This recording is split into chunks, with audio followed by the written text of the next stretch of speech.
Já que Schelp tocou nesse assunto, o deputado federal aliado de Lula, André Janones, está sendo acusado de publicar diversas fake news para tentar minar o apoio dos cristãos ao presidente e candidato à reeleição Jair Bolsonaro. O Tribunal Superior Eleitoral já mandou o parlamentar excluir publicações devido a mentiras. No mês de setembro, ele defendeu o uso das fake news como uma estratégia para derrotar o chefe do executivo e eleger Lula.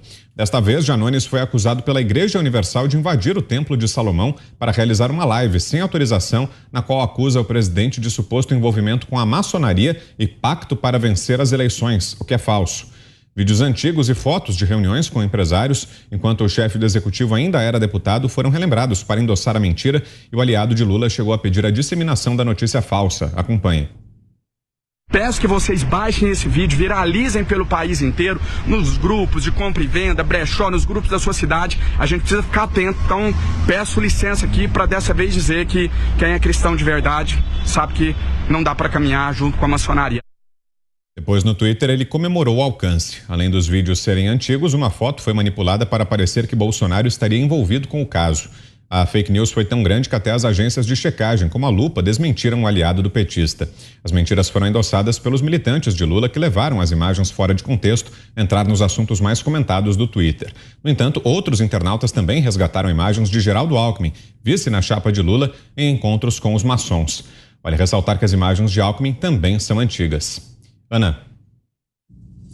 Vitor, eu gostaria de colocar alguns pingos nos is aqui. Primeiro, acho que o ponto central dessa discussão, né, do Janones, maçonaria, o presidente Bolsonaro, claramente cristão, ele católico, a primeira-dama evangélica, está sempre aí enaltecendo o nome de Deus, de Jesus Cristo, e antes de mais nada, é um governante, é um homem que defende a vida no ventre das mães. Só isso já é uma das primeiras pautas de qualquer cristão que se preze. O ponto central dessa questão, Vitor, não é a maçonaria em si. Estão tentando deslocar o foco desse assunto para a maçonaria em si. O ponto central é exatamente que mostra o jogo sujo que o PT está disposto a fazer para ganhar essa eleição. Espalhar fake news. E, paralelamente a essa atitude de espalhar fake news, eles têm a proteção do TSE contra as verdades que são ditas. Ou seja, o TSE, né, o senhor Alexandre de Moraes, nós não podemos falar da ligação do PT e do PCC, do Lula e do assassinato do Celso Daniel, da ligação do ex-presidiário Lula com ditadores pelo mundo. Então, Vitor, a sensação que nós temos é que, está aí diante de todos nós, é que existe uma proteção a fatos, a verdades, fatos verídicos que aconteceram, que eles não sejam expostos, porque liga, sim, o ex-presidente Lula com ditadores, com regimes totalitários, porque isso é óbvio, o Foro de São Paulo está aí, ele mesmo fala, não é difícil achar vídeos do Lula enaltecendo todos esses ditadores. Lembrando, linkando aí com a outra notícia da Gazeta do Povo, que em 2020 houve uma censura brutal aqui nos Estados Unidos, de um veículo importantíssimo, fundado por um dos pais fundadores da América, Alexander Hamilton, o New York Post, porque ele colocou uma matéria escandalosa sobre o tal computador do filho do então candidato Joe Biden, Hunter Biden. E nesse computador aí, né, uma lista de escândalos, desde orgias sexuais até consumo de drogas e tráfico de influência. E o New York Post foi censurado, vários perfis foram bloqueados no Twitter, e agora esse ano o New York Times e o Washington Post, eles disseram, nossa, a história do computador do Hunter Biden era verdade, que coisa, né? E muita gente lá atrás disse, peraí, se estão censurando é porque é fake news, né?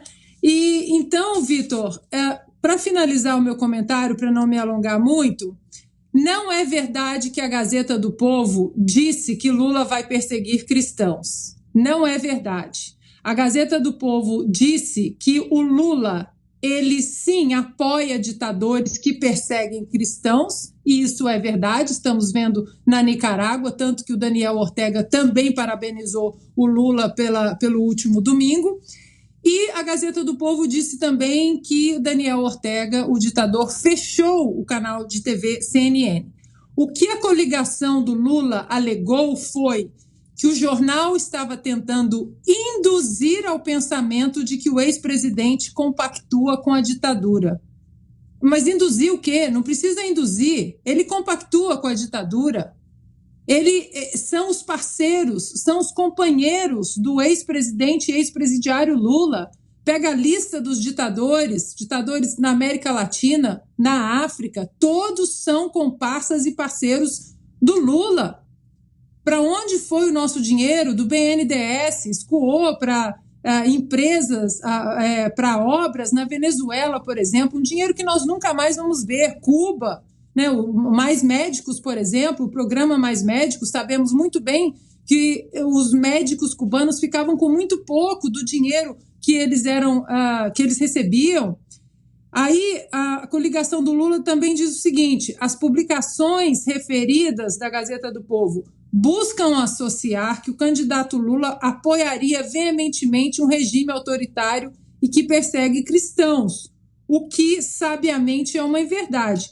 Ninguém disse que o Lula vai perseguir cristãos, mas ele apoia. Sim, senhor ministro Paulo de Tarso Sanseverino do TSE. Ele apoia, sim, quem persegue cristãos.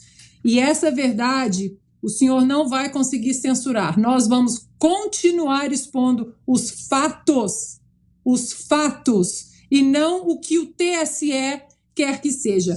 Vitor, essa é a foto do que pode ser um possível governo petista. Eles vão tentar reescrever a verdade, reescrever os fatos, reescrever os acontecimentos, queimar livros, queimar a história e colocar aí nas páginas do Ministério da Verdade o que eles querem que o povo acredite. Você, Zé, 2 minutos e meio. Olha, eu acho que a Justiça Eleitoral está interferindo muito no processo eleitoral, né? É aquela velha história de que numa partida de futebol onde o principal astro é o juiz, tem alguma coisa errada. A Justiça Eleitoral financia, organiza, regulamenta, legisla e depois executa e julga o processo eleitoral. E aí a gente vê isso aí, todo dia está tirando um de um lado, tirando um de outro, mas preferencialmente evita qualquer ataque ao ex-presidente Lula e não tira os ataques ao presidente Jair Bolsonaro, que pode ser chamado de genocida, esse nome esquisito que virou um nome para o presidente Jair Bolsonaro, que ninguém sabe exatamente por quê nem como, né? É a coisa mais estranha, e isso não é proibido. A ideia que se tem depois de decisões assim é de que o TSE pretende uma campanha secreta. Uma campanha eleitoral, ela é quente, ela envolve emoções. E o público sabe muito bem que Lula não vai perseguir cristãos, mas sabe muito bem que ele é amigo de ditadores e ele é amigo e senta junto, almoça, janta e toma vinho com ditadores que perseguem cristãos. E isso é pesado e pronto, para por aí. Mas o TSE tem que deixar a campanha ir em frente e discutir assuntos assim, que são assuntos que são discutidos abertamente durante uma campanha eleitoral.